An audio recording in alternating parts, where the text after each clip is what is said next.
What's up guys, it's your boy John. Today we're gonna be doing a iDoing head unit in a Mitsubishi Evolution 10.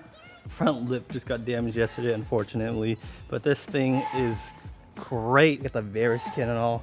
So I'm gonna be replacing this really crappy unit that's already in there, that's been there for 6 years, no CarPlay, nothing like that. Replace it with the powerful iDoing head unit, which, I mean, you can actually see the difference in screen quality just from it just being off. So he's gonna have a huge upgrade. What that means is better viewing angles and all that jazz. So I am overexposed. Yeah, stay tuned. All right, so we are inside the Evolution 10. Super beautiful interior, nice paddles, dual clutch, twin clutch. I guess that is a dual clutch. I'm not too sure about these cars, but look at this. It is not too bad with this head unit, but the owner says it's kind of crappy. So we're gonna be replacing it. Notice that the shroud is different. And then I actually have the head unit. It came in 2 boxes, I guess maybe for packaging, but we would have to just screw in the original head unit. All right, so we are just gonna be using a pry tool or your hands to lift up the bottom part. So this whole trim piece is just held by clips. I don't know if you guys can see that. And here are the back clips. So there's 2 right here, 2, and some more down here. Put that somewhere safe. I'm gonna put it in the back seat. And looks like this might be bolted on or held by clips as well. All right, so this whole thing comes off and there's gonna be a bunch of wires. So you're gonna have to unplug it. So slowly remove that and I'll show you the back. So remove the AC and I just unplugged all this stuff right here. It might be a little bit different. If I would have to guess, the OEM head unit, because I don't have the OEM here, you remove that bottom trim, remove a potentially top trim, and that would reveal these 4 bolts, 1, 2, 3, 4, and you unscrew that and that will pop out. But other than that, you just, wow, the wiring is kind of redonkulous over here. All right, so unfortunately this is an aftermarket install, so there's a lot of just like trash, I would say. Like, look at all this stuff that's going through it. I don't even know what this is.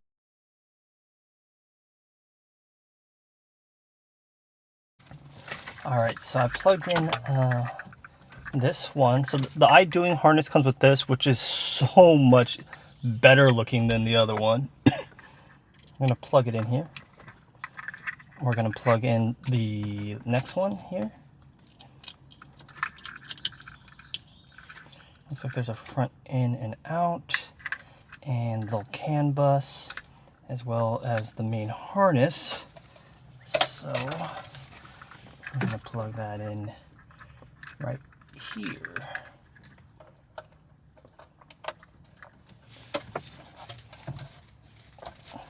And that should be it. Wireless CarPlay and Android Auto, which is a must for me.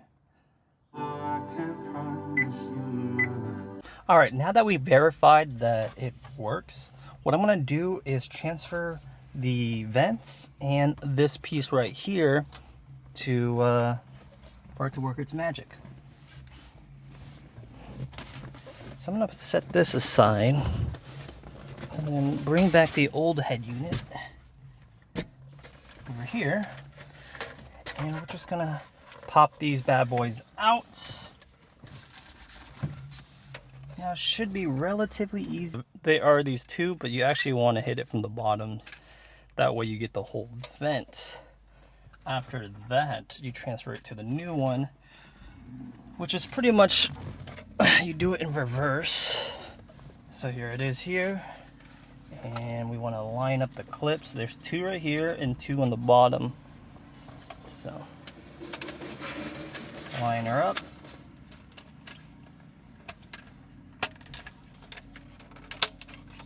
Alright, something that I figured out that something you guys might not want to overlook is make sure the vents are functioning properly, because they can get detached here or get loose over time. That could mess up with the adjustment. Notice how when I do all the way left, that's good, and all the way right should be shut. The shutters should be fully shut. Same with this side, you guys can see it. It's fully shut, and then to the right. Right shouldn't be fully shut, but pushing it here, so there you go. Make sure those operations are good. Now the next thing I need to do is we need to transfer this climate control. Actually, it's not even climate control. It's just the climate control on the bottom. It's an not HVAC, but the hazard airbag lights, and that's it. So we're just gonna use a screwdriver. I like to call these Phillips, but correct me if I'm wrong. I've always called these Phillips. Somebody in the comments flamed me saying like those aren't Phillips screwdriver screws, but they're a plus. I mean, you tell me. Okay, I'm gonna still call it Phillips because maybe you know, it's different from Europe or something. But here in California, that's what we call it. Not to be ignorant, it's just what they're called. So we transferred this bad boy over there.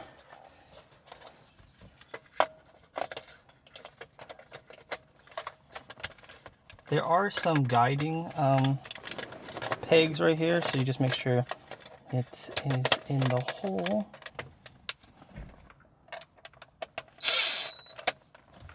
Now you don't want to screw it in too tight because it is plastic and it could break. So you can use hand tools or just be very careful. Just like quarter press on this tool is enough.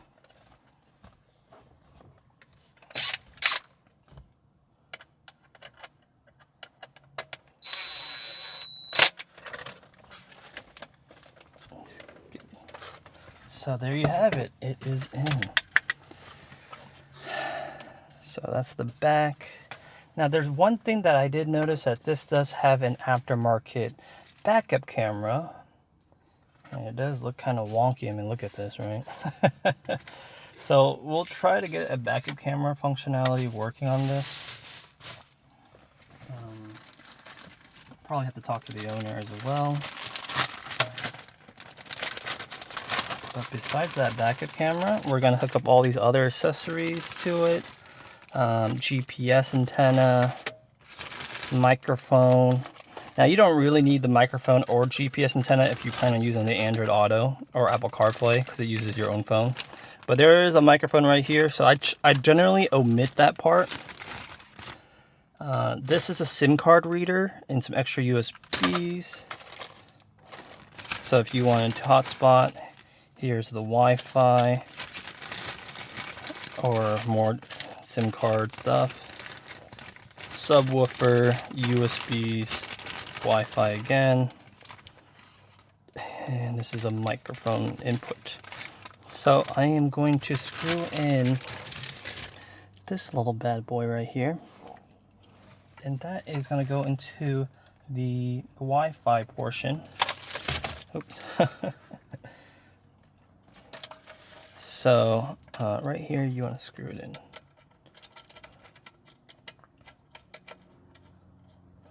This unit also is equipped with the SPDIF, which is super nice. And I am going to screw in the GPS onto this one, and it's the same process. You just kind of screw in.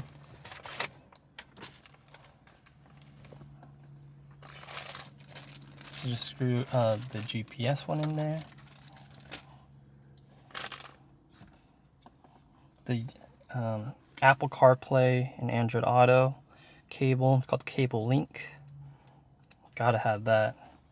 Now wireless has worked great for me.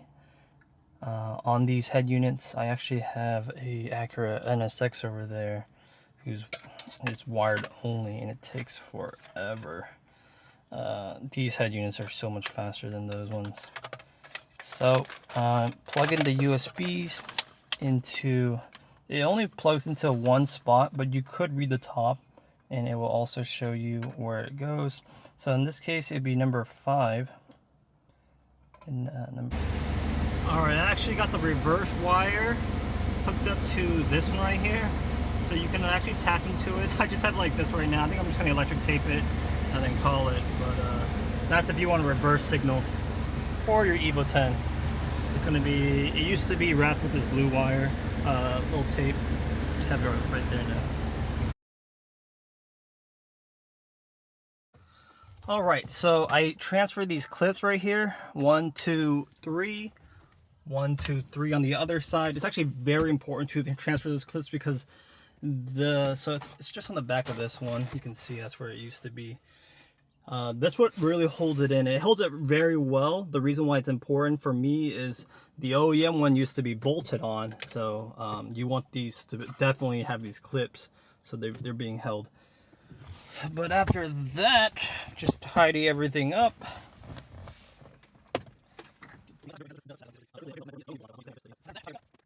So I had to shave this clip for the fitment to be good on this one.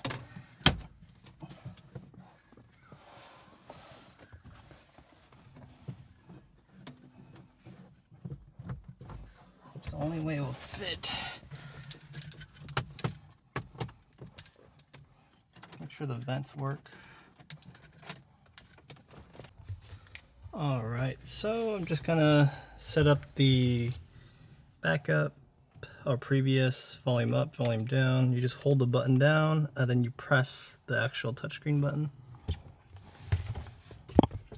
So back mode would be home. There you go. So now volume up and down works. Great.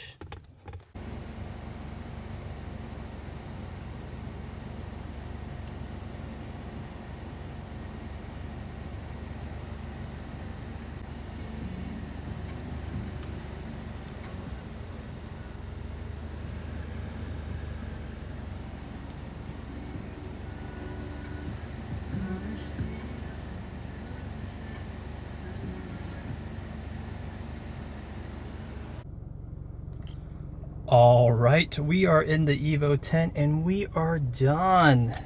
So everything works.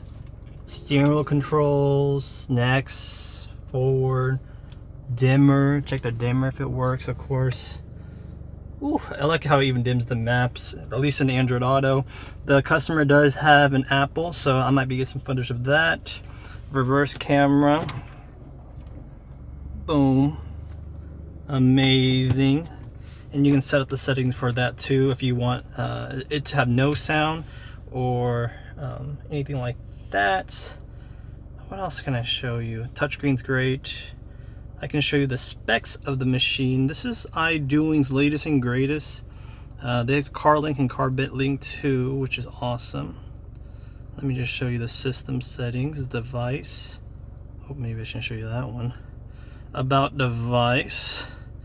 Android 12, octa-core, amazing. Let's see if you guys can get a good focus of that. Plenty of storage, and we have the USBs on the side if you want, if the user wants to do that, the customer, my friend, and just overall, it looks fantastic. All right, so we have a iPhone 13 and 14, sorry. They got the island, okay? And we are getting CarPlay. So we're using CarLink 2.0. It's gonna do a little handshake and it should connect wirelessly. Should. It's the first time it's doing it, so we'll see if it goes through. All right, that concludes it. If you're interested in this head unit, links down below and where you can find it. I think it looks great. Fitment, I would say it's like 9 out of 10. It fits great right here. Kind of matches the interior, thankfully. It doesn't look too crazy. The top, you could get this clip more dremeled to make it fit better, but I really didn't think it was necessary, and it's clipped in all over here. I think it looks pretty good. Screen quality is definitely better than the previous one. It's still glossy, so you'll see reflections, but at least it has better colors. Like, the colors are actually super vibrant. It uses an IPS display, so you have great viewing angles, and it's like punchy. The colors are really sharp. Like, I mean, on the camera, it looks really good.